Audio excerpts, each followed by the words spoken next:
নারীর সাথে অবৈধ সম্পর্ক স্থাপনকারী ব্যভিচারী এই জিনাখোর আল্লাহর কসম আল্লাহ বলছে ইউদাআফ লাহুল আযাবু ইয়াউমাল কিয়ামা। ব্যভিচারী জিনাকারী ব্যভিচারী। মনে রাখবা ছেলেরা, নারীর সাথে কেউ যদি কথা বলে সেও চোখের জিনা করে। নারীকে যদি কেউ হাত দিয়ে ধরে স্পর্শ করে সে হাতের জিনা। কথা বললে জবানের জিনা। কানে শুনলে তার কথা ভিন নারীর আওয়াজ অথবা তার ভালোবাসার বিশ্রী কথাবার্তা অবৈধ কথা, তো এটা কানের জেনা। তার সাথে পায়ে হেঁটে এগিয়ে গেলে পায়ের জেনা। অন্তর দিয়ে কল্পনা করলে নারীকে নিয়ে অন্তরের জেনা। আর লজ্জাস্থান দিয়ে জেনা করলে সেটাও জেনা। আল্লাহর কসম নবী বলছে সবটাই জেনা। চোখেরটাও জেনা, হাতেরটাও জেনা, পায়েরটাও জেনা, দিলেরটাও জিনা, মুখেরটাও জিনা, শব্দটাও আবার লজ্জাস্থানেরটাও জিনা। অতএব যে কোনো স্বামী স্ত্রীর সম্পর্ক ব্যতীত ভিন নারী ছবি হোক বাস্তবে হোক নারীর সাথে যার সম্পর্ক, আল্লাহর কসম রব্বে কাবার কসম, সে ব্যভিচারী, লম্পট, দুশ্চরিত্র, জেনাকার। আর আল্লাহ বলছে আমি তোরে ডবল ইউদাআফ অর্থ ডবল রিডবল শাস্তি দেব কিয়ামতের দিন। ওয়া ইয়াখলুদ ফীহি মুহানা, এবং আল্লাহ বলে তারে বেইজ্জতি কইরা লাঞ্ছিত কইরা চিরস্থায়ী জাহান্নামে ফেলে দেব। দোস্ত আমার মনে রাখো বাপ, আমি খোলামেলা বললাম, আমি পরিষ্কার বললাম। হাজারো ছেলে তোমাদের চেহারা দেখে বোঝা যায় ভাইয়া। এইখানেও তোমরা অনেক ছেলে চেহারা দেখলে বোঝা যায় আজকের সারাদিনে এক ওয়াক্ত নামাজ পড়ো নাই। কেমনে এত বড় পাষাণ হইলা? আল্লাহকে এভাবে কেমনে ভুলে গেলা? কেমনে ভুলে গেলা? কোরআন শরীফের আমি দুইটা কথা বলি। একটা কোরআন শরীফের আয়াত আছে, আমার বাপ আপনাদেরকেও শোনাই, আপনারা আপনাদের ছেলেদেরকে বইলেন। প্রয়োজনে ছেলেটাকে হাতে ধরে একটাবার চোখের পানি ফেলেন, মেয়েটারে হাতে ধরে চোখের পানি ফেলেন। আল্লাহ কোরআনে বলছে ফাবি আইয়ি হাদিসিন বাদাহু ইউমিনুন। 29 নম্বর পারায় সূরা মুরসালাতের মধ্যে এই আয়াতটা আছে। আল্লাহ বলে বান্দা, এই 30 পারা কোরআন আমি নাজিল করেছি, আমার সর্বশ্রেষ্ঠ কথা এগুলো। 23 বছরে আমি আমার রসুলের কাছে এগুলো নাজিল করেছি তোমাদের জন্য। এক একটা কথা বান্দা কোরআনুল কারীমের মধ্যে আমি বারবার বলছি, আকিমুসসালাহ আকিমুসসালাহ আকিমুসসালাহ 80 বারের চাইতে বেশি বলছি। ইয়া আইয়ুহাল্লাযীনা আমানু, হে ঈমানদারগণ, হে ঈমানদারগণ। 89 বার, 8, 9, 89 বার আল্লাহ এই শব্দ দিয়ে আমাদেরকে ডেকেছেন, হে ঈমানদারগণ, হে ঈমানদারগণ, হে ঈমানদারগণ। 89 বার ডাকছে। 80 বারের চাইতে বেশি নামাজের কথা আল্লাহ বলছে ইত্তাকুল্লাহ ইত্তাকুল্লাহ ইত্তাকুল্লাহ ইত্তাকুল্লাহ। আল্লাহকে ভয় করো, আল্লাহকে ভয় করো, আল্লাহকে ভয় করো। ওয়াইলুন ইয়াউমাইদিল লিল মুকাদ্দিবিন। সূরা মুরসালাতের একটা সূরাতে 10 বার, এক সূরার 50টা আয়াতের মধ্যে 10 আয়াতে এক কথা আল্লাহ 10 বার বলছে যে বান্দা তোমরা যারা নাফরমান মিথ্যাবাদী, সেদিন আখিরাতে তোমাদের জন্য জাহান্নাম জাহান্নাম জাহান্নাম জাহান্নাম জাহান্নাম 10 বার বলছে। তো আল্লাহ বলতে চাচ্ছে বান্দা, এতবার বললাম, এতভাবে বললাম, এত বড় শ্রেষ্ঠ কোরআন নাজিল করলাম, তুমি বান্দা এবার আমারে বলো যে বান্দা আমি আর কতবার বললে, আর কেমনে বললে, আর কোন কিতাব নাজিল করিলে এক একটা কথা আর কতবার বললে তুমি আমারে মানতা? তুমি বলো মুসলমানের সন্তান, আর কতবার বললে তুমি নামাজ পড়তা?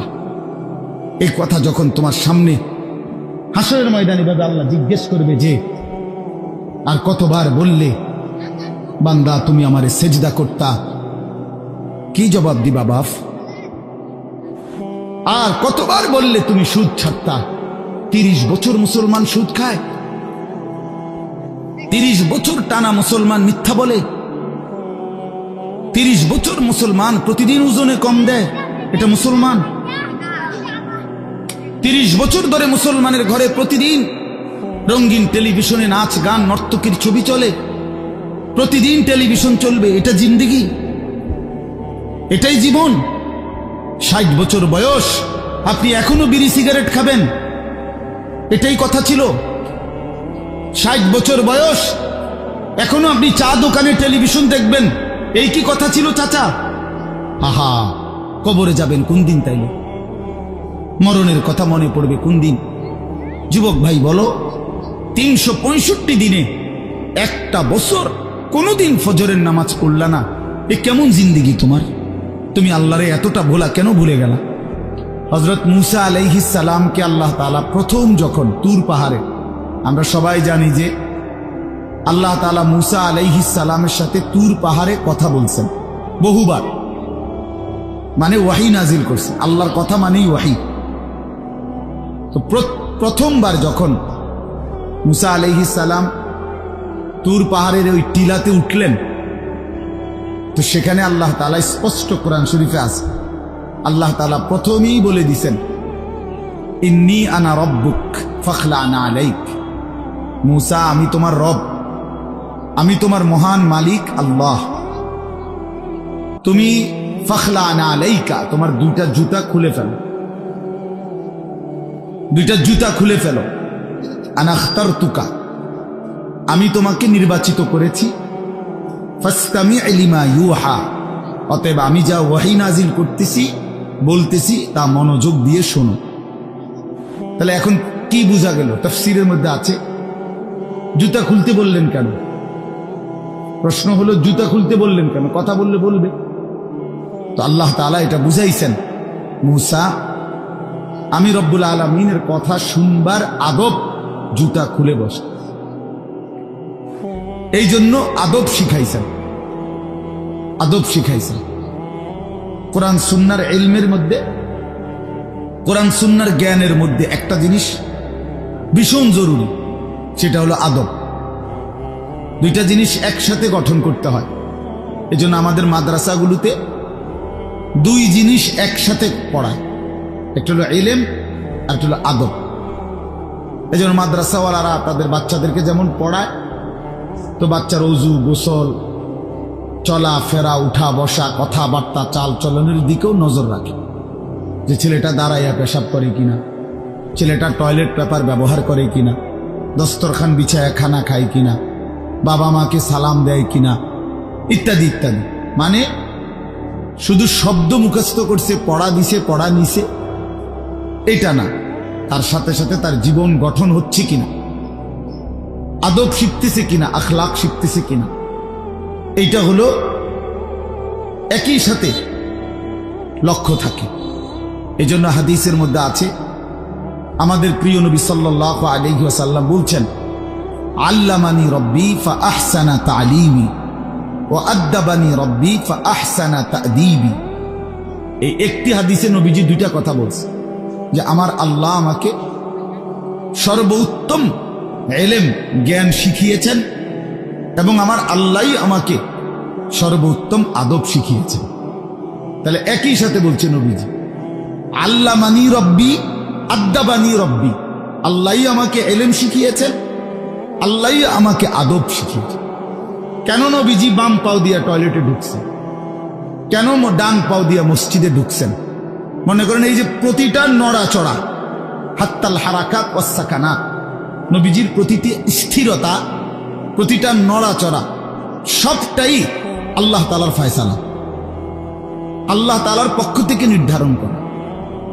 তিনি সাহাবীদের সাথে পরামর্শ করছে, অথবা নিজে নিজে ভাবছে যে কেমনে শুইলে ভালো হয়, কেমনে হাঁটলে ভালো হয়, না না, আল্লাহ তাআলার পক্ষ থেকে নির্ধারণ করে দেওয়া। এই জন্য বাপ, এটা জরুরি বিষয়। এটা আল্লাহর কোরআনের মজলিস, বরকতময় মজলিস। এখানে জুতা খুলে আল্লাহর কথা শুনলে বরকত হবে, এটা আদব।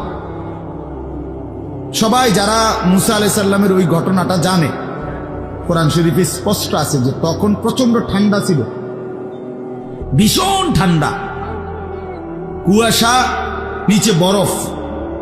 মূসা আলাইহিস সালামের স্ত্রী, ওই যে শুআয়ব আলাইহিস সালামের মেয়ে, যাকে তিনি 10 বছর পরে বিয়ে করে আনতেছিলেন, উনি প্রচন্ড শীতে কাঁপতেছিল। এই সময় মূসা আলাইহিস সালাম একটু আগুনের তালাশে তুর পাহাড়ের ওই টিলার মধ্যে উঠছিলেন।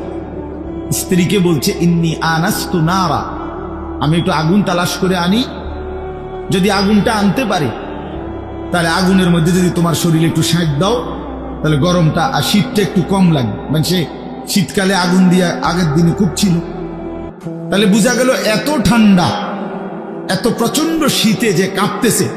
কিন্তু এরপরেও আল্লাহ তাআলা বললেন আগে জুতা খুলো। অথচ এই ঠান্ডার মধ্যে জুতা না খুললে ভালো ছিল, কিন্তু এরপরও আল্লাহর কথা শুনবার আদব, জুতা খুলে শুন। হাদিসের মধ্যে কথা স্পষ্ট আছে, আল্লাহ নবী সাল্লাল্লাহু আলাইহি ওয়াসাল্লাম কখনোই খাবার জুতা পরিহিত অবস্থায় খাইতেন না। জুতা পায়ে কখনোই তিনি খাবার খাইতেন না, বরং জুতা খুলে পিঠ সোজা রাইখা মাথা নিচের দিকে নোয়াইয়া দুই হাঁটু উপরের দিকে তুলে বিনয়ের সাথে আল্লাহ নবী সাল্লাল্লাহু আলাইহি ওয়াসাল্লাম খাবার গ্রহণ করতেন। নবীজি নিজে বলতেন, আকুলু কামা ইয়াকুলুল আবদ, একজন গোলাম তার মনিবের সামনে যেরকম বিনয়ের সাথে খানা খায়, আমি আমার মহান আল্লাহ পাকের সামনে এভাবে খানা খাই। ভাইয়া, আদব, আদব অনেক বড় জিনিস। আল আদাবু খাইরুন কুল্লু, আদব পুরাটাই কল্যাণ। রাসূলুল্লাহ সাল্লাল্লাহু আলাইহি ওয়াসাল্লাম বলছেন, মা নাহালা ওয়ালিদুন ওয়ালাদাহু মিন নুহলিন মিন আদাবিন হাসান। তোমরা তো বাংলাটা বুঝলা না, জুতা যেহেতু খুলবা না ভাই, তো বাইরে চলে যাও।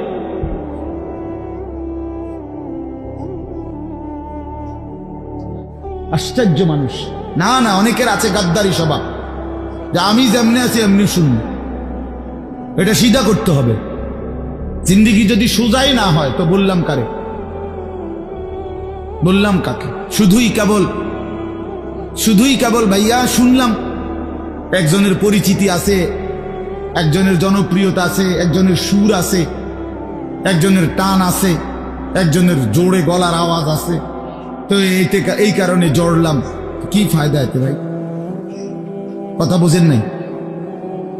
আমারে মনে করেন 1 কোটি মানুষ চিনে, তো আপনার লাভ কি? আমারে 10 কোটি মানুষ চিনে, সারা পৃথিবী চিনে, তো আমারে চিনলে তোমার লাভ কি? তুমি কি বদলাইলা এটা না দেখার বিষয়। আমি আমার জন্য কি গ্রহণ করলাম, এখানে কার জনপ্রিয়তা আছে না নাই, এটা দিয়ে কে ঘাস কাটে?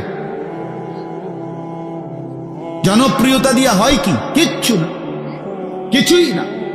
পৃথিবীর জনপ্রিয় অজনপ্রিয় সব মানুষই ভাত খায়, তো আর জনপ্রিয়তার আলাদা ভ্যালু কি? ঘুম যায়, পেশাব পায়খানা করে, তো আর এনে কি আহামরি কি? এটা কিচ্ছু না, এটা ধোঁকা ছাড়া আর কিচ্ছু না, ধোঁকা। এজন্য ভাই আমি আবারও অনুরোধ করছি, তোমরা কষ্ট পাইও না, প্যান্ডেলের ভিতরে দাঁড়াইও না। আমি অনুরোধ করলাম, কমপক্ষে প্যান্ডেলের ভিতরে ভাই মাহফিলের যেই যুব সমাজরা আয়োজন করছো ভাই, তোমাদের কাছে অনুরোধ আমার, তোমরা কয়েকজন কমপক্ষে স্বেচ্ছাসেবকের দায়িত্ব পালন করো। যারাই দাঁড়িয়ে আছে তাদেরকে বসতে বলো। এটা ভালো, আজকের জন্য না, সব সময়ের জন্য। হাদিসের মধ্যে আছে, হযরত জিবরাইল আলাইহিস সালাম নবীজি সাল্লাল্লাহু আলাইহি সাল্লামের কাছে, শুনতেছেন আপনারা? নবীজির কাছে যখন হযরত জিবরাইল মানুষের আকৃতিতে আসতেন, জিবরাইল আলাইহিস সালাম কখনো কখনো তার মূল আকৃতিতে অদৃশ্যভাবে ওহী নাজিল করতেন, কোরআন। আবার কখনো কখনো মানুষের সুরত ধরেও নবীজির সামনে আসতেন। হাদিসে কথা স্পষ্ট আছে যে যখনই জিবরাইল মানুষের আকৃতিতে নবীজির কাছে আসতেন, তো নবীজির সামনে এসে আদবের সাথে বসতেন। কিভাবে বসতেন? হাদিসের এই শব্দটা পর্যন্ত আছে, ফাসনাদা রুকবাতাইহি ইলা রুকবাতাইহি।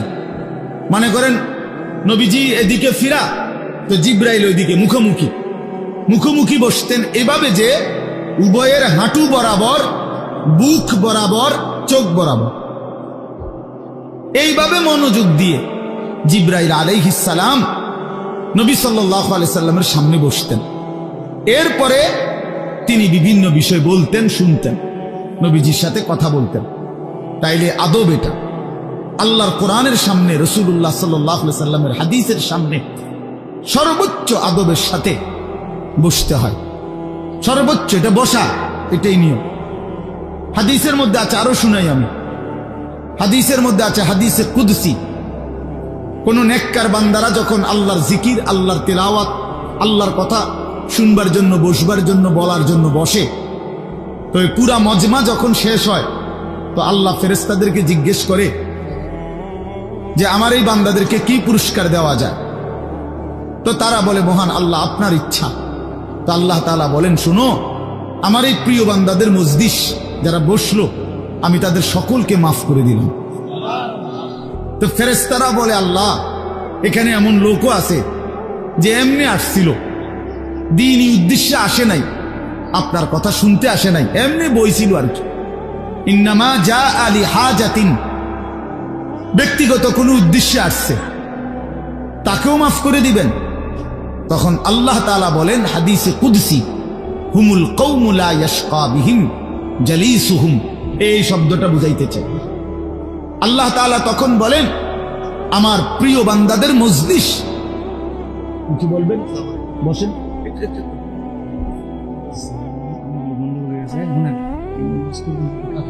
আপনার বলেন, বসেন না, বসেন, বসেন আপনি।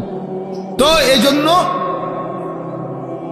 হুমুল কওমু লা ইয়াশকা বিহিম জালিসুহুম, এমন কওম, যে কওম আল্লাহ বলে আমার নেক বান্দাদের মজলিস এমন মজলিস যেখানে যেই বসছে আমি আল্লাহ কাউকে বঞ্চিত করি না, কাউকেই বঞ্চিত করব না, বরং ফেরেশতারা শোনো, আমি সকলকেই মাফ করে দিলাম। তাহলে এইখানে কথাটা কি, যে জালিসুহুম, আমার নেক বান্দাদের সাথে যারা বসছে আমি সকলকে মাফ করে দিলাম। তাহলে বোঝা গেল বসার গুরুত্বটা আলাদা। এই এতগুলো কথা বলার পরে আর আমার পক্ষে আর কিছু বলার নাই এই বিষয়ে, কোরআন সুন্নাহর আলোকে বললাম। এরপরে কোনো বদনসিব যদি নাই বসে, তার কি করার আছে, তার কি মাথার বাড়ি দেওয়া যাবে? কথা বুঝছেন না? কাজেই এরপরে কোনো দুর্ভাগা না বসলে ঠিক আছে। ইসরাফিলের ফু যেদিন দিবে সেদিনও বহু মানুষ গাফেল থাকবে, হাদিসে আছে। ইসরাফিলের ফু হবে, পৃথিবীতে ভূমিকম্প শুরু হবে, জমিন কাঁপতে শুরু করবে, আসমান ভাঙতে শুরু করবে, তখনও গাফলতের মধ্যে বহু মানুষ থাকবে। এই অবস্থাতেই মৃত্যু হবে, এই অবস্থাতেই হাসর হবে। কাজেই গাফেল থাকবেই, গাফেল থাকবেই। এই জন্য আল্লাহ তাআলা আমাদের প্রত্যেককে আল্লাহর কথা, কোরআন সুন্নাহর কথা মনোযোগ দিয়ে, আন্তরিকতা নিয়ে শুনবার তৌফিক দান করেন। এবার আর একটা কথা, ছোট্ট কথা, সেটা হলো ভাই, মেহেরবানি করে প্রত্যেকে এই যাদের হাতে মোবাইল, এই হাতে ধরা এই মোবাইলগুলো নামায় ফেলো। আল্লাহর ওয়াস্তে আমার এই কথাটা রাখো, ভালো হবে, আমি তোমাদের কল্যাণের জন্য বললাম। আল্লাহর ওয়াস্তে এই হাতের মোবাইলটা অল্প একটু সময়ের জন্য আমি অনুরোধ করলাম, এটা নামাইয়া এটা বন্ধ করে দাও। এমনি শুনো, চেহারার দিকে তাকাইয়া শুনলে দোস্ত ভালো হবে, মনোযোগ বাড়বে, দিলে কথা জমে। শুধু মোবাইলটা ধরে রাখলে একটা বড় সমস্যা হলো, নিজের অন্তরের মধ্যে জেহানে থাকে এটা যে আমার মোবাইলে উঠতেছে কিনা, সেই জন্য সারাক্ষণ নজর এটার দিকে থাকে। আর একটা মনোবিজ্ঞানীদের একটা কথা হলো, মানুষের অন্তর একসাথে দুই জিনিস ভাবতে পারে না। এটা একটা কি পরীক্ষিত কথা, দিলে একই মুহূর্তে দুই জিনিস ভাবে না, এটা রাইখে তোমার আরেকটা ভাবতে হবে। তাহলে এখন যেহেতু তোমার ফিকিরে মনোযোগ মোবাইলটাতে উঠতেছে কিনা ঠিক মতো, তাহলে আর নিজের জন্য কিছু গ্রহণ হবে না। মোবাইলে উঠছে ঠিক আছে, সুন্দর, আওয়াজও ক্লিয়ার হয়েছে, পুরা বয়ানটাও উঠছে, তো এরম তো ওয়াজ লাখ লাখ আছে মোবাইল। নিজের জন্য কি হলো? আমার দিলের জন্য আমি কি নিলাম, আমার নিজের জন্য আমি কি নিলাম? এই জন্য দোস্ত, এটা জরুরি বিষয়, এটা গুরুত্বপূর্ণ বিষয় যে নিজের জন্য গ্রহণ করা। তু আগার মেয়েরা নিহি বনতা না বন, আপনা তো বন। ভারতীয় উপমহাদেশের একজন বিখ্যাত বুজুর্গ বলছেন, সৈয়দ আবুল হাসান আলী নদভী রহমতুল্লাহ আলাই, হে যুবক, যদি তুমি মানুষের কল্যাণ, সমাজের কল্যাণ, কারো কোনো উপকার যদি করতে নাও পারো, আপনা তো বন, নিজের ভালোটুকু তো করো, নিজের কল্যাণটা তো কমপক্ষে ভাবো, নিজেরে কমপক্ষে সুন্দর বানাও। আমি কে, আমি কোত্থেকে আসলাম, আমারে কে বানাইলো, আমি কোত্থেকে আসলাম, কেন বানাইলেন, আমি ফিরে যাব কোথায়। প্রতিনিয়ত দোস্ত বন্ধু আমার, বাপ আমার, যে মানুষগুলো কবরে চলে যায়, তাদেরকে কে নিয়ে যাচ্ছে? কেউ তো নিজের থেকে মরতে চায় না, আত্মীয় স্বজনও তো কারো মৃত্যু চায় না, কিন্তু একজন অদৃশ্য মালিক নিয়ে যাচ্ছে। কেন নিয়ে যায়? কেন নিয়ে যাচ্ছেন? কোথায় নিয়ে যাচ্ছে? এজন্য প্রিয় বন্ধু, বাপ, এটা আমাদের ভাবা উচিত। এতটুকু যে আমি নিজের কমপক্ষে ভাবি, আপনা তো বান। কুরআনুল কারীমে আল্লাহ বলছে, ইয়া আইয়ুহাল্লাযীনা আমানু আলাইকুম আনফুসাকুম, হে ঈমানদারগণ, মুমিনগণ, তোমরা নিজেকে নিয়ে নিজেকে সাজাও, গড়ো। আলাইকুম আনফুসাকুম, নিজেকে মজবুত করে ধরো, নিজের ভালোটুকু করো, নিজের সৌন্দর্যটুকু বুঝো। কুরআনুল কারীমে আল্লাহ বলছে, ভাইয়া ওয়ালা তুলকু বিআইদিকুম ইলা তাহলুকা, হে আমার বান্দা, নিজেকে নিজে ধ্বংস করে দিও না, নিজেকে নিজে বরবাদ করে দিও না। একটা মোটর সাইকেল, অনেক ছেলে পেলে, আমি প্রায় সময় বলি, আমার এতটা মায়া লাগে যে হায়, নিজে একটা মোটর সাইকেল এইভাবে চালায়, মনে হয় একটা কুত্তাও এভাবে দৌড়ায় না, এত দ্রুত গতি। আহা সন্তান, অ্যাক্সিডেন্ট করলে তো তোমারই পাওটা ভাঙ্গা যাবে, অ্যাক্সিডেন্ট করলে তোমার মাথাটা ফাইটা যাবে, অ্যাক্সিডেন্ট করলে তুমি তো রক্তাক্ত হয়ে যাবে। এতটুকু ভালো যদি না বুঝে এই পাগল, এই মাতাল, কি পরিমাণ মাতাল, এ কি পরিমাণ মাতাল। খুব জোরে চালাইলে মানুষে দেখবো, মানুষে দেখতে দেখতে তো তুমি গেছো গা, তো কি দেখতো মানুষে? এটা দেখবো কি? তা তুমি দেখবার আগে তো তুমি তো দৌড় দিছো কুত্তার মতো, তো তোমার কিতা চাইতো মানুষ? কি দেখবো এটা? এটা দেখার কি আছে এটাতে? আস্তাগফিরুল্লাহ, আস্তাগফিরুল্লাহ। এরকম অসংখ্য বিষয় আছে যে তুমি যদি মনে করো দিবানিশি চরিত্রহীনতার মধ্যে ডুবে গেলা, উলঙ্গ ছবি, নর্তকীর নাচ, জেনা, ব্যভিচারের দৃশ্য দেখলা, সারা রাত সারা দিন মোবাইলে, প্রিয় বন্ধু আমার, ভাই আমার, তুমি একবার ইনসাফের সাথে ভাবো যে এর পরিণতিতে তোমার হালাত কি হবে। তোমার শরীর, তোমার যৌবন, তোমার যৌন শক্তি, তোমার যৌবনের সক্ষমতা, এটা যখন প্রয়োজনের মুহূর্তে হারায় যাবে, তুমি যখন ফকির হইবা, তুমি যখন ফকির হয়ে যাইবা, একদিন শরীরের সক্ষমতার অভাবে যখন দুকে দুকে কাঁদবা, দুনিয়া তো বেইজ্জতি, আখেরা তো বেইজ্জতি, তো কি হবে সেদিন? কে তোমার খবর নিবে? কে কার খবর নেয়? স্বার্থপর এই দুনিয়ায় কেউ কারো খবর নেয় না দোস্ত, এই স্বার্থপর দুনিয়ায় কেউ খবর নেয় না। তুমি যেদিন মরে যাবা, আমি যেদিন মরে যাব, সেদিনও পৃথিবীতে সূর্য উঠবে, চাঁদ উঠবে, এই গাড়ি চলবে, সিএনজি চলবে, অটো চলবে, দোকানপাট খুলবে, ব্যস্ত মানুষ, সব বাজার ব্যবসা ঠিকই চলবে, সব দৌড়াচ্ছে, শুধু আমি নিস্তব্ধ, শুধু আমি থেমে গেলাম। আমার হাত আর নড়ে না, পা আর নড়ে না, আমার আর চোখ খোলে না, আমার আর জিন্দিগির কোন স্পন্দন নাই। এরই নাম দুনিয়া, এরই নাম দুনিয়া। বিকালবেলা যারা জানাজা পড়ছে, এই স্ত্রী ছেলে কাঁদছে সারাদিন বাপের জন্য, স্বামীর জন্য, এই মানুষগুলোই রাত্র 9টায় আবার পাশের বাড়ির থেকে রান্না করে আনছে, এরাই পেট ভরে ভাত খাইতেছে।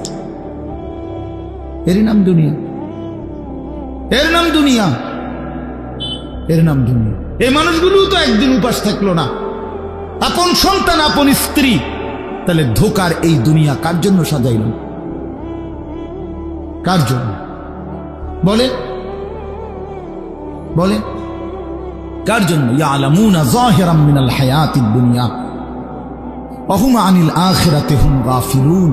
আল্লাহ বলে, বান্দা, দুনিয়ার জীবন তো খুব বুঝলা, কিন্তু আখিরাতের ব্যাপারে গাফিল হয়ে রইলা।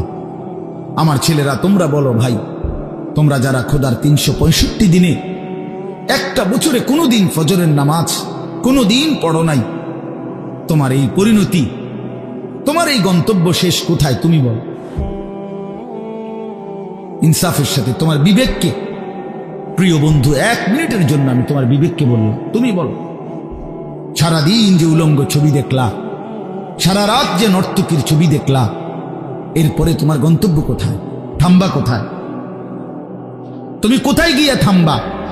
তোমার পরিণতি কি? তোমার টার্গেট কি? এই নাচ, এই গান, এই ছবি, এই জেনা, এই ব্যভিচার, এই মদ, এই জুয়া, এই ফেন্সিডিল, এই ইয়াবা? আরে নাফরমান, তোরে শেষ পর্যন্ত কোথায় গিয়ে থামাবে? তোরে একটা জানোয়ার ছাড়া, একটা কুকুর বিড়াল ছাড়া, একটা হাইওয়ান ছাড়া আর কিচ্ছু বানাবে না।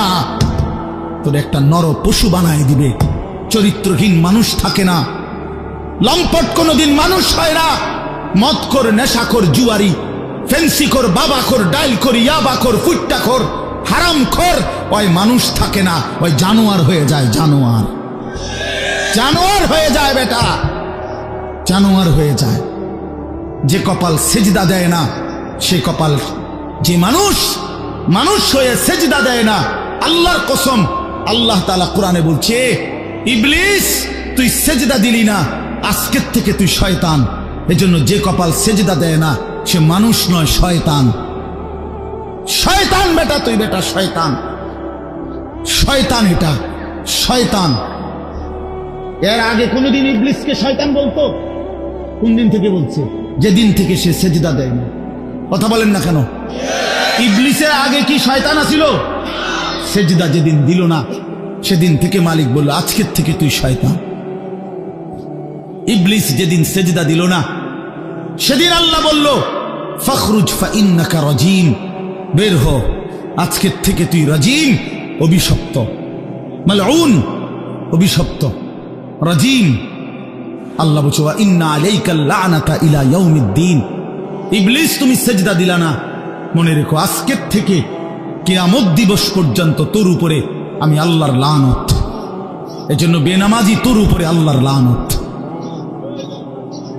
তোর উপরে আল্লাহর লানত, তোর উপরে খোদার গজব। আর আল্লাহর লানত যার উপরে, সে সুখ পায় না। ওই মালিকের সাথে গাদ্দারি করে সুখ মিলে না। খবর নিয়ে দেখো, তুমি না জানলে আমি জানি। জিন্দিগির আজ 21 বছরের এই ওয়াজের জীবনে কত শত মানুষ জীবনের কত দুঃখ বেদনা আমরা তো শুনি না। আমরা কাছে দোয়া চায় না। কোনো হারামখোর, কোনো সুদখোর, কোনো ঘুষখোর, কোনো বেপর্দা নারী, কোনো বেহায়া নারী, কোনো মদখোর জুয়ারি, কোনো নারীর সাথে অবৈধ সম্পর্ক স্থাপনকারী পুরুষ কিংবা নারী, আল্লাহর কসম সুখে নাই, সুখ মিলে না, সুখ মিলে না। নোনা জলে তৃপ্তি হয় না।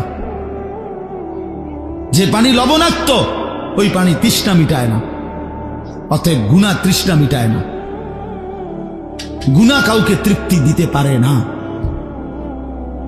আল্লাহর নাফরমানি কাউকে সুখ দিতে পারে না বন্ধু। আল্লাহ কোরআনে বলছে, ওয়াদারু যাহিরাল ইসমি ওয়া বাতিনা। আমার বান্দা, প্রকাশ্য গুনাহ ছেড়ে দাও, গোপন গুনাহ ছেড়ে দাও। আল্লাহ বলছে, ওয়ালা তাকরাবুল ফাওয়াহিশা মা যাহারা মিনহা ওয়া মা বাতান। আল্লাহ বলছে, বান্দা প্রকাশ্যে কিংবা গোপনে কোনো অশ্লীলতা, বেহায়াপনা, অসভ্যতার কাছেও যেও না। আল্লাহ বলছে, ওয়ালা তাকরাবুজ জিনা। জিনা, ব্যভিচারের কাছে, নারীর সাথে অবৈধ কোন রকম সম্পর্কে যেও না বান্দা। ইন্নাহু কানা ফাহিশা, এটা বড় বেশি অশ্লীলতা। ওয়াসাআ সাবিলা, এটা বড় মন্দ পথ। হায় যুবক, ভুল করো না। ওই নারীর ফাঁদে একদিন তোমার সে জাহান্নামে পৌঁছায় দিবে, একদিন তোমারে কবরে পৌঁছায় দিবে। সে তোমারে সুখ দিবে না। চরিত্রহীন নারী সুখী হয় না। যার নিজের সুখ নাই, তে তোমারে কি সুখ দিবে? সুখ দিবে কিভাবে? সিনেমার নর্তকী সুখ দিবে কিভাবে? সে নিজে তো সুখে নেই, সে তো সুখে নেই। এই জন্য এটা জরুরি বাবা। হায়াতের 60 বছরেও যারা গুনাহ ছাড়তে পারেন নাই, মনে রাখেন বাপ, এই কবর দেখা যায়, কবর দেখা যায়।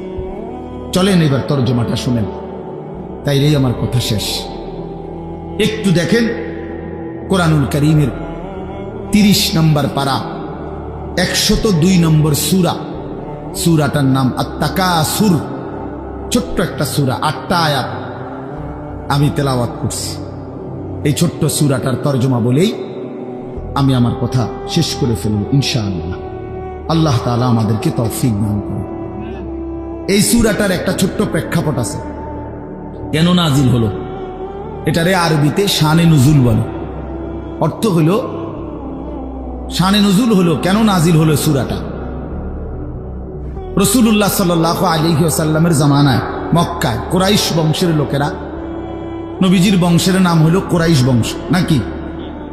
এই কুরাইশ বংশের মধ্যে আবার ছোট ছোট গোত্র ছিল। এই ছোট গোত্র, মনে করেন আমার দাদা তো প্রথম, ধরে নিলাম আমগো এই বাড়ি, মনে করেন আমার দাদা ছিল প্রথম, দাদা বাড়িটা বাঁধছে, কথার কথা। তো এখন আমার দাদার 4 ফুট, মানে আমার বাপ চাচারা 4 জন। তো আগে তো দাদার সাথে বাপ চাচারা 4 জন একসাথেই ছিল। তো দাদা মরে গেল, এখন বাপ চাচাদেরও সংসার বড় হয়ে গেল, ফলে এখন সবাই আবার আলগা আলগা আরো জায়গা জমি কিন্না ডাইনে বামে গদ্দুয়ার করছে, আরো বাড়িঘর বাড়ছে। এখন চাচার বাড়িও আলাদা নামে পরিচয়, জেডার বাড়িও আলাদা নামে পরিচয়, আমগো বাড়িটাও কি আলগা নামে পরিচয়, এমন আছে না, এই আর কি।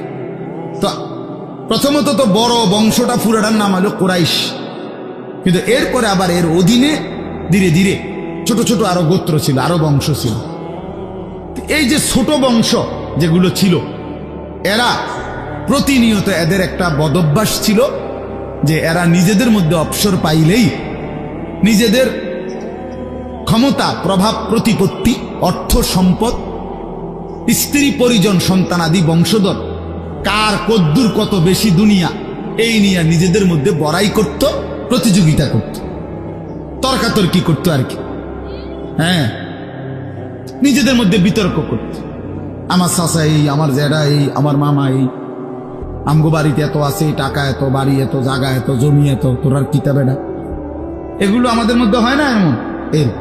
ওরা প্রচন্ড ভাবে এইটা নিয়ে বিতর্ক করত, অর্থ সম্পদ এবং ক্ষমতা, প্রভাব, প্রতিপত্তি এবং বংশধর নিয়ে নিজেদের মধ্যে গর্ব এবং অহংকার করত, প্রতিযোগিতা করত, কার কত বেশি দুনিয়া দুনিয়া। তো এটা তাদের একটা অভ্যাস ছিল। এর মধ্যে 2টা গোত্র, বনু আব্দে মানাফ এবং বনু সাহাম, ওই কুরাইশের শাখা, এই 2টা গোত্রের নাম। একদিন তারা এই 2 গোত্র প্রচন্ড তর্কে লাগছে, কার বংশ বড়, কার সম্পদ বেশি, কার ক্ষমতা বেশি, কইতেছে, এরা একবার কয়, এরা একবার কয়। এই বলতে বলতে যার জের বড়ত্ব, দুনিয়ার অহংকার, দুনিয়া বাড়ানোর এই নেশা বুঝাইতে বুঝাইতে এক পর্যায়ে ওই বনু সাহাম একটা গোত্র, তারা বনু আব্দে মানাফ এই পরিমাণ বলছে যে তারা হিসাব করছে যে আমগো কইমা যাইতে আছে, মানে এরা হাইরা যাবে হিসাবে, এরার থেকে মানে হিসাব দিতে গিয়া আর মিলাইতে পারতেছে না, এগো বাইরে গেছে। এই তখন এরা, এই বনু সাহাম এই গোত্র কইল কি, অগরে এ দিগাও, কই, কবরস্থানে আসো।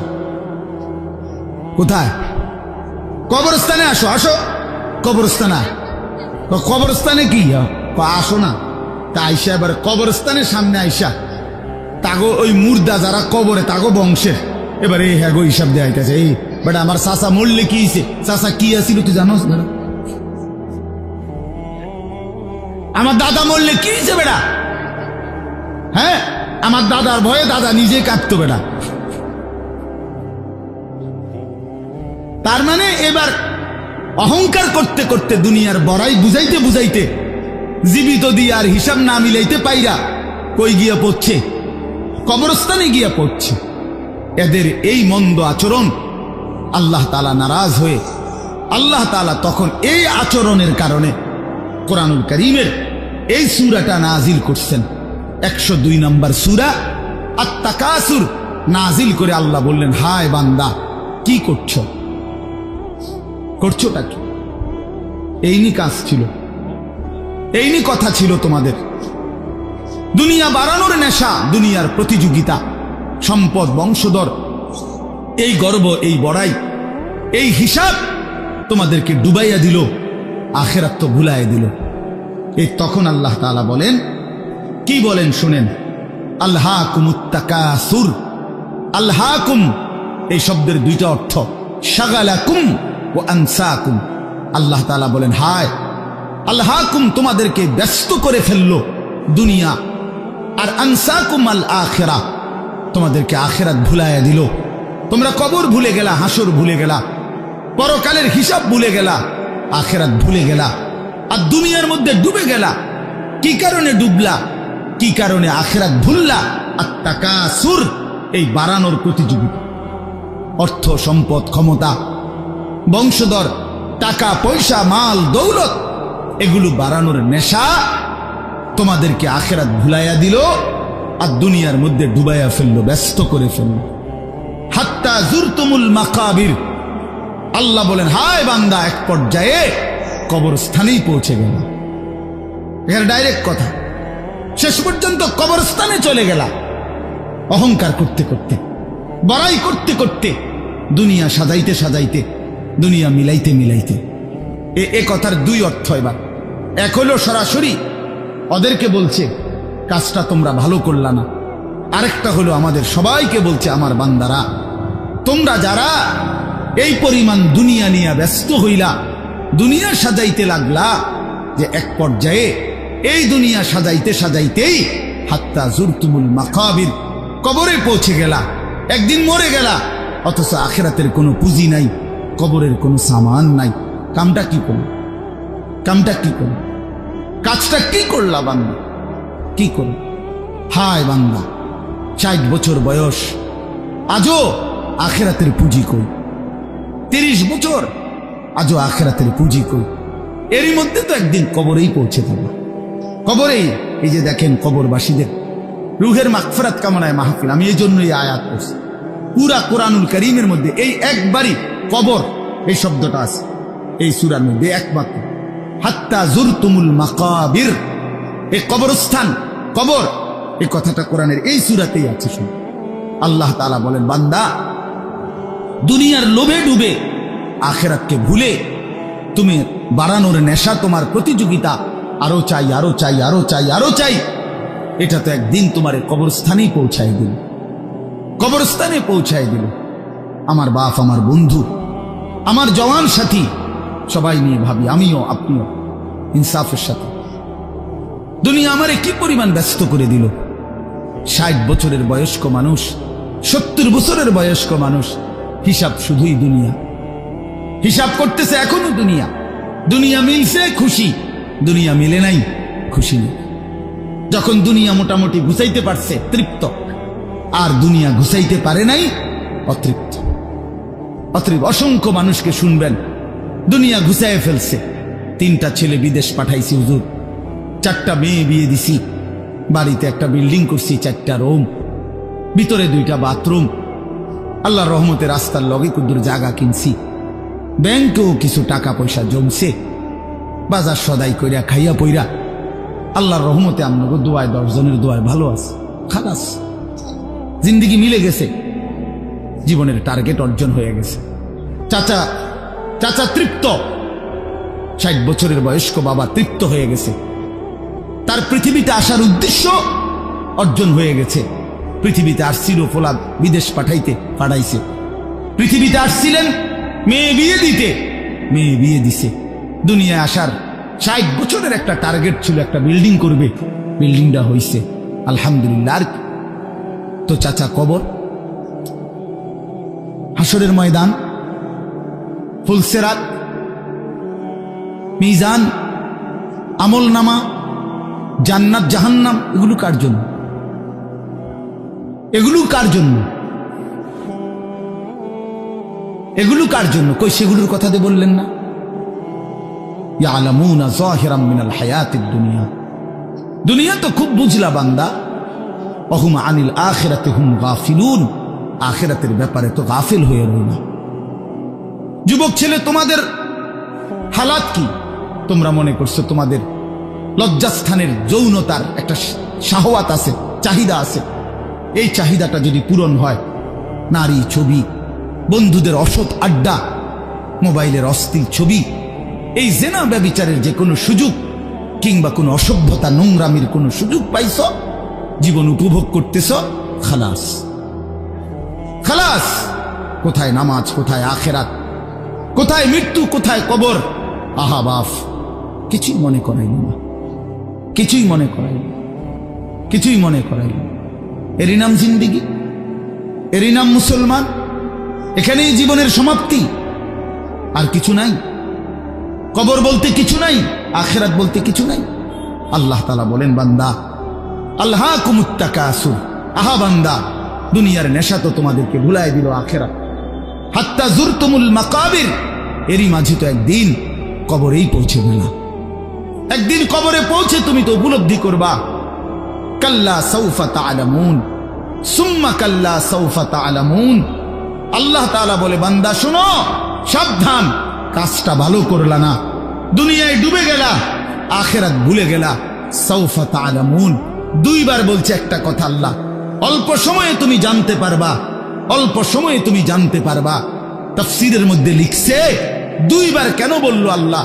আল্লাহ বলেন, হে নাফরমান বান্দা, তোমারে আমি একবার কবরে আযাব দিয়া বুঝাবো তোমার এই নাফরমানির পরিণতি কি, আরেকবার হাসরে নিয়া জাহান্নামের আযাব দিয়া বুঝাবো তোমার এই নাফরমানির পরিণতি কি। তুমি সেদিন বুঝবা বান্দা, আমার কবর কি, আমার আখিরাত কি।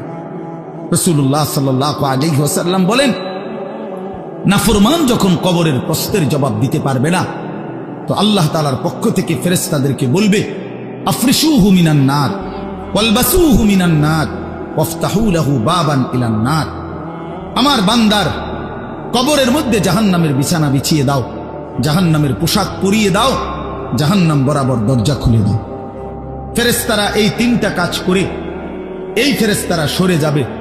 আল্লাহর নবী সাল্লাল্লাহু আলাইহি সাল্লাম বলেন, কবর তখন তাকে একটা চাপ দিবে, এই চাপে এই ব্যক্তি ডান পাশের মাটি বাম দিকে, বাম দিকের মাটি ডান দিকে, এইভাবে আইসা চাপ মারবে। আল্লাহ রসুল বলে, ডান পাশের হাড্ডি পাঁজরের এই সাটনার হাড্ডি ভাঙ্গা বাম দিকে ঢুকে যাবে, বাম দিকের গুলো ডান দিকে। উদাহরণ দিয়ে বুঝাইছে নবী, হাত্তা তাখতালিফা আদলাউহু, এভাবে দুই আঙ্গুল যেমন একটা আরেকটার মধ্যে ঢুকে যায়, হাড্ডি পাঁজরের গুলো এইভাবে একটা আরেকটার সাথে ঢুকে যায়। আল্লাহ নবী সাল্লাল্লাহু আলাইহি সাল্লাম বলেন, ওয়া ইউকাইয়াদু লাহু মালাকুন আবকামু ওয়া আসাম্মু ওয়া আ'মা। তার কবরে এরপরে নাফরমানের কবরে একজন ফেরেশতা পাঠানো হবে। এই ফেরেশতা তিনটা গুণ, এই ফেরেশতা বোবা, এই ফেরেশতা বধির, এই ফেরেশতা অন্ধ। সে কথাও বলতে জানে না, কানেও শুনে না, চোখেও দেখে না। আল্লাহ রাসূল বলেন, ফায়ুদরাবু লাহু বিমিতরাকাতিম মিন হাদিদ। এই ফেরেশতা তখন তাকে লোহার গুর্জ, লোহার হাতুড়ি দিয়ে নাফরমানের বারবাতান বাইনা উযুনাইহি, দুই কান বরাবর মাঝখানে আঘাত করবে। এক একটা আঘাতে ফায়াসিহু সাইহাতান, নাফরমান এভাবে চিৎকার করবে, ইয়াসমাউহা মান ইয়ালিহি ইল্লা সাকালাইন, মানুষ এবং জিন ব্যতীত আল্লাহর কসম গোটা সৃষ্টি এই নাফরমানের আওয়াজ শুনতে পাবে, চিৎকার শুনতে। দোস্ত আমার, বন্ধু আমার, ছেলেরা আমার, জিন্দেগি বড় বেশি রঙিন মনে করছো তুমি। 18,000 টাকার একটা মোবাইলের কাছে হেরে গেলা মুসলমানের ছেলে। মাত্র 20,000 টাকা দামের একটা মোবাইলের কাছে এত সুন্দর জীবন শেষ করে দিল। ভুল করে না, ভুল করে। অল্প টাকায় বেচা গেলা, অল্প কয়টা টাকায় হারিয়ে গেলা। বেঈমান তোমারে হারায় দিল। ইহুদি, খ্রিস্টান, নাস্তিক, মুরতাদ একটা নারীর উলঙ্গ ছবি অথবা অর্ধ উলঙ্গ ছবি দিয়া, যারে তুমি ধরতেও পারো না, ছুঁইতেও পারো না, শুধু ছবি দেখাইয়ে তোমারে শেষ করে দিল। তোমার দুনিয়াও নষ্ট করে দিল, আখিরাতও নষ্ট করে দিল। হায় হায়, এর চাইতে বড় ব্যর্থতা আর কিছু হইতে পারে। আমার কথা মনে রাখো বাপ আমার,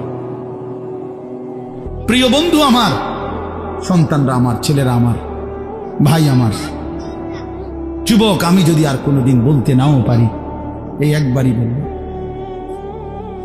এতটা সুন্দর জীবন নষ্ট করে দিও না ভাই, এতটা সুন্দর জীবন নষ্ট করে দিও না ভাই। মেহেরবানি করে বরবাদ হইও না, চরিত্রহীন হইও না। কোরআনুল কারীমের মধ্যে আছে, আল্লাহ তাআলা বলেন, নারীর সাথে অবৈধ সম্পর্ক স্থাপনকারী ব্যভিচারী, এই জিনাখোর, আল্লাহর কসম আল্লাহ বলছে, ইউদাআফ লাহুল আযাবু ইয়াউমাল কিয়ামা।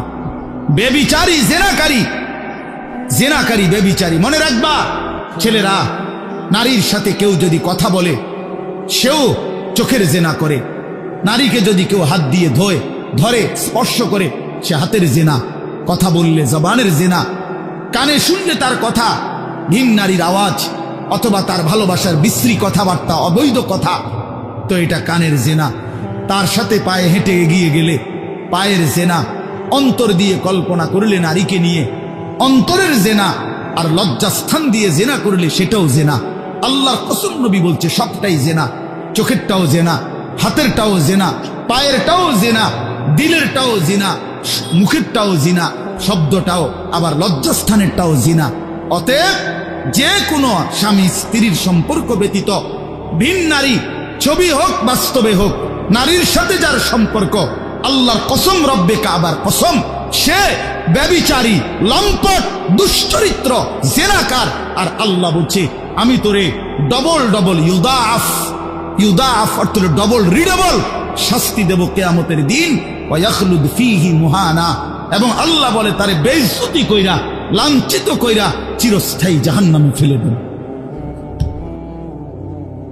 দোস্ত আমার, মনে রাখো বাপ, আমি খোলামেলা বললাম, আমি পরিষ্কার বললাম। হাজারো ছেলে তোমাদের চেহারা দেখে বোঝা যায় ভাইয়া। এইখানেও তোমরা অনেক ছেলে চেহারা দেখলে বোঝা যায় আজকের সারা দিনে এক ওয়াক্ত নামাজ পড়ো নাই। কেমনে এত বড় পাষাণ হইলা? আল্লাহকে এভাবে কেমনে ভুলে গেলা? কেমনে ভুলে গেলা? কেমনে ভুলে গেলা? কোরআন শরীফের আমি দুইটা কথা বলি। একটা কোরআন শরীফের আয়াত আছে, আমার বাপ আপনাদেরকেও শুনাই, আপনারা আপনাদের ছেলেদেরকে বইলেন। প্রয়োজনে ছেলেটাকে হাতে ধরে একটাবার চোখের পানি ফেলেন, মেয়েটারে হাতে ধরে চোখের পানি ফেলেন। আল্লাহ কোরআনে বলছে ফাবি আইয়ি হাদিসিন বাদাহু ইউমিনুন, 29 নম্বর পারায় সূরা মুরসালাতের মধ্যে এই আয়াতটা আছে। আল্লাহ বলে বান্দা, এই 30 পারা কোরআন আমি নাজিল করেছি, আমার সর্বশ্রেষ্ঠ কথা এগুলো। 23 বছরে আমি আমার রাসূলের কাছে এগুলো নাজিল করেছি তোমাদের জন্য। এক একটা কথা বান্দা কোরআনুল কারীমের মধ্যে আমি বারবার বলছি, আকিমুসসালাহ আকিমুসসালাহ আকিমুসসালাহ, 80 বারের চাইতে বেশি বলছি। ইয়া আইয়ুহাল্লাযীনা আমানু, হে ঈমানদারগণ, হে ঈমানদারগণ, 89 বার, 8 9 89 বার আল্লাহ এই শব্দ দিয়ে আমাদেরকে ডেকেছেন। হে ঈমানদারগণ, হে ঈমানদারগণ, হে ঈমানদারগণ, 89 বার ডাকছে। 80 বারের চাইতে বেশি নামাজের কথা আল্লাহ বলছে। ইত্তাকুল্লাহ ইত্তাকুল্লাহ ইত্তাকুল্লাহ ইত্তাকুল্লাহ, আল্লাহকে ভয় করো, আল্লাহকে ভয় করো, আল্লাহকে ভয় করো। ওয়াইলুন ইয়াউমাইদিল লিল মুকাদ্দিবিন, সূরা মুরসালাতের একটা সূরাতে 10 বার, এক সূরার 50টা আয়াতের মধ্যে 10 আয়াতে এক কথা আল্লাহ 10 বার বলছে যে বান্দা, তোমরা যারা নাফরমান, মিথ্যাবাদী, সেদিন আখিরাতে তোমাদের জন্য জাহান্নাম জাহান্নাম জাহান্নাম জাহান্নাম জাহান্নাম 10 বার বলছে। তো আল্লাহ বলতে চাচ্ছে বান্দা, এতবার বললাম, এতভাবে বললাম, এত বড় শ্রেষ্ঠ কোরআন নাজিল করলাম, তুমি বান্দা এবার আমারে বলো যে বান্দা আমি আর কতবার বললে, আর কেমনে বললে, আর কোন কিতাব নাজিল করলে, এক একটা কথা আর কতবার বললে তুমি আমারে মানতা, তুমি বলো। বলো মুসলমানের সন্তান, আর কতবার বললে তুমি নামাজ পড়তা? এই কথা যখন তোমার সামনে হাসরের ময়দানে ভাবে আল্লাহ জিজ্ঞেস করবে যে আর কতবার বললে বান্দা তুমি আমারে সেজদা করতা, কি জবাব দিবা বাপ? আর কতবার বললে তুমি সুদ ছাড়তা? 30 বছর মুসলমান সুদ খায়,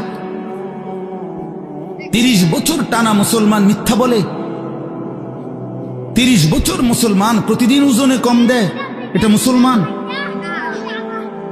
30 বছর ধরে মুসলমানের ঘরে প্রতিদিন রঙিন টেলিভিশনে নাচ গান নর্তকীর ছবি চলে, প্রতিদিন টেলিভিশন চলবে, এটা জিন্দেগি?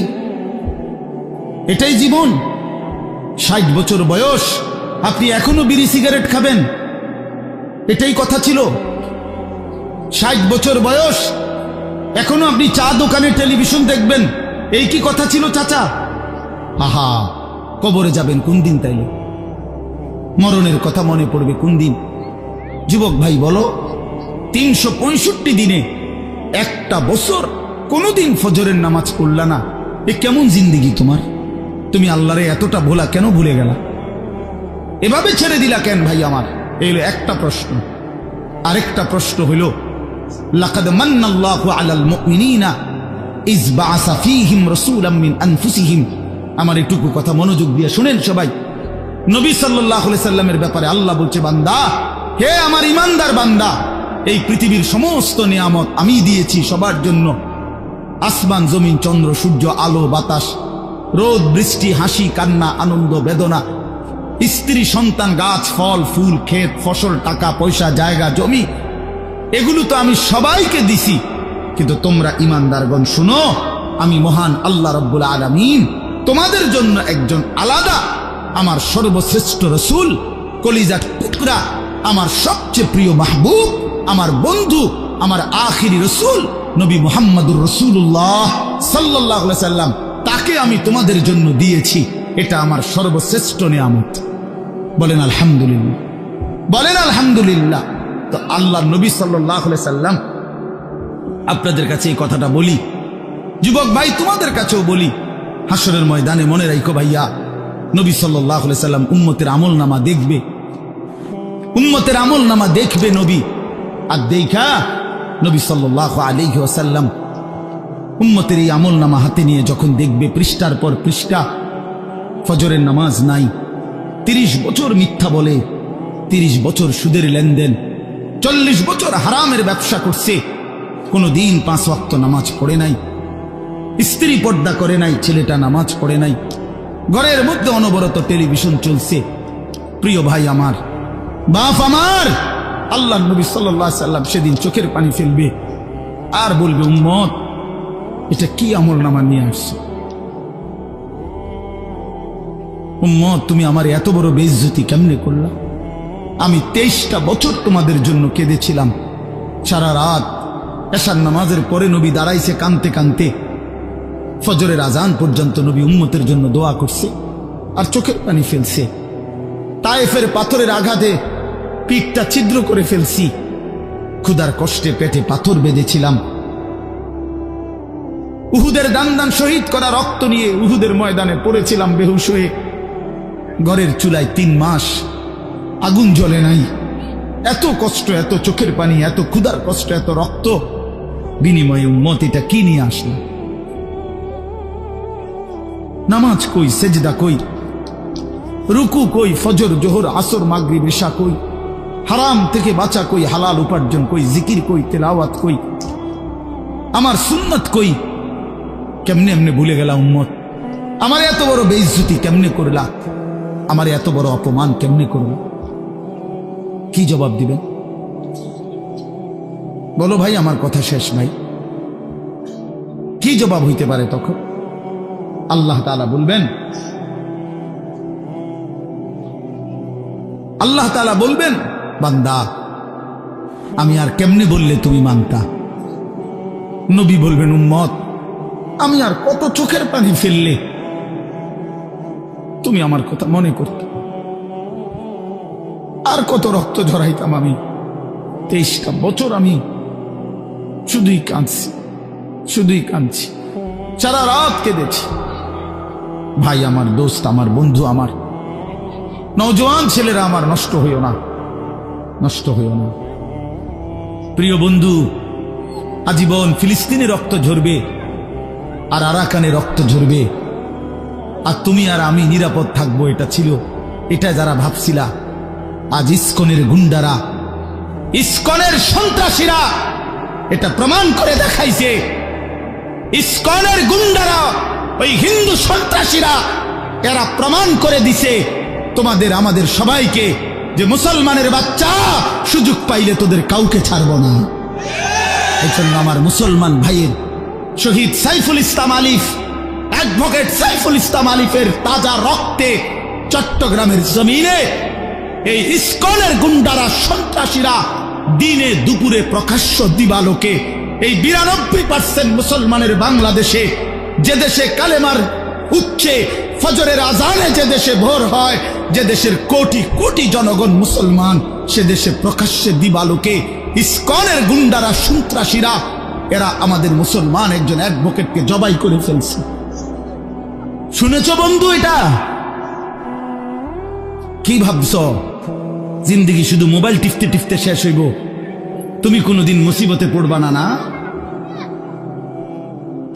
হ্যাঁ, এভাবেই মনে করছো জিন্দেগি, এই রং তামাশার জীবনটাই শেষ।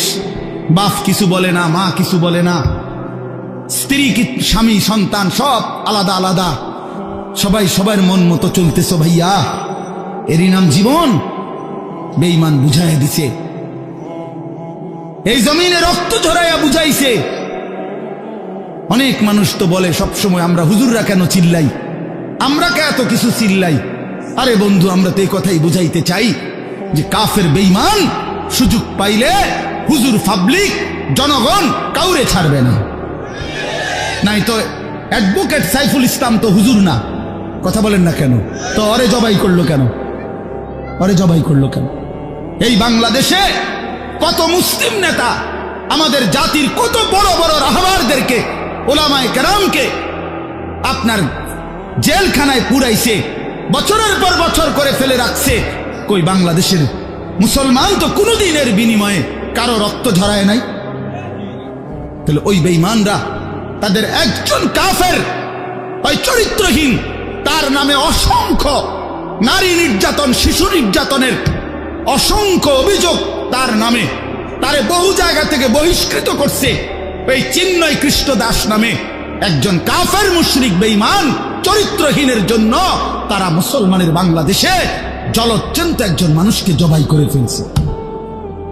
আজকে আবার পেঁয়াজের ধমক দেয়, পেঁয়াজ বন্ধ করে দিবে, আটা বন্ধ করে দিবে, আলু বন্ধ করে দিবে। ইন্ডিয়া থেকে আমাদেরকে ধমকায়, আমরা পেঁয়াজ বন্ধ করে দিবে। আলু তার আব্বার, পেঁয়াজ কি ইন্ডিয়ার আব্বার? কথা বলো না মিয়া।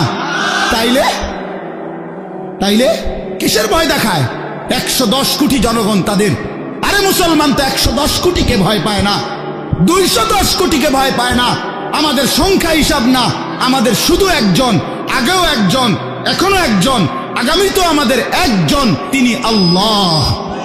তিনি কে? বলো যুবক, আরো জোরে বলো যুবক, দাঁড়াও বলো নওজোয়ান, দাঁড়াও জওয়ান, ওঠো নওজোয়ান, দাঁড়াও জওয়ান, দাঁড়াও জওয়ান, জাগো নওজোয়ান, ওঠো নওজোয়ান, হিম্মত করো নওজোয়ান, তাকবীর বলো জওয়ান, তাকবীর বলো জওয়ান, জোর से বলো জওয়ান।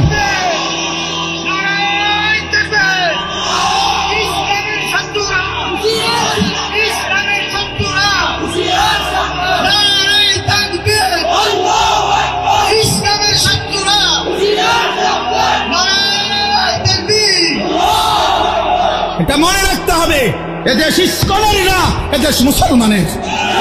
বলো এদেশ ইমানদারের, এদেশে কালেমার পতাকাই উঠবে। এদেশে হিন্দু থাকুক মানা নাই, কিন্তু ইসকনের গুন্ডারা থাকতে পারবে না, ইসকনের সন্ত্রাসীরা থাকতে পারবে না। তোমরা যুবক জাগবা তো ইনশাআল্লাহ, তোমরা হুঙ্কার ছাড়বা তো ইনশাআল্লাহ। কলিজার খুন দিয়ে হলেও মাতৃভূমির স্বাধীনতা, সার্বভৌমত্ব, প্রতি ইঞ্চি জমিন আমরা রক্ষা করব ইনশাআল্লাহ। বলো ইনশাআল্লাহ। আল্লাহ বসো ইনশাআল্লাহ। মুসলমানের সন্তান হারে না, ইমান মরে না, ইমান মরে না, ইমানদার মরে না, ইমানদার শহীদ হয়। আর শহীদ মরে না, শহীদ বেঁচেই থাকে। শহীদ কি থাকে বলেন না? বেঁচেই থাকে, বেঁচেই থাকে। আমি তোমাদের সমস্ত যুবককে হাত জোর করে অনুরোধ করলাম, দোস্ত আমার, তোমরা আল্লাহর নাফরমানি ছেড়ে দাও, মোবাইলের আসক্তি ছেড়ে দাও, নারীর লোভ ছেড়ে দাও। বন্ধু, আমি যদি পারতাম তোমাদের প্রতিটা যুবককে বুকে জড়াইয়া বলতাম, আমার যদি সুযোগ হইতো তো আমি চোখের পানি ফেলে বলতাম। কেমনে বললে বুঝতা তোমরা? কেমনে বললে বুঝতা? কারো প্রতি কোনো হিংসা বিদ্বেষের কোনো দরকার নাই দোস্ত। ধাক্কা ধাক্কি ঠেলাঠেলি করার সময় নাই। দিন বাঁচানো, ইমান বাঁচানো, ইসলাম বাঁচানো। আগামী জেনারেশন, আমার 3 বছরের বাচ্চা আছে, অনেকের ঘরে 2 বছরের বাচ্চা আছে, কুলের বাচ্চা আছে। আমাদের চেষ্টা করা উচিত আগামীর জমিনটা, আমাদের স্ত্রী সন্তান, আগামী প্রজন্ম যেন ইসলাম নিয়ে বাঁচতে পারে। ঈমান নিয়ে বাঁচতে পারে, এটাই হবে সাধনা।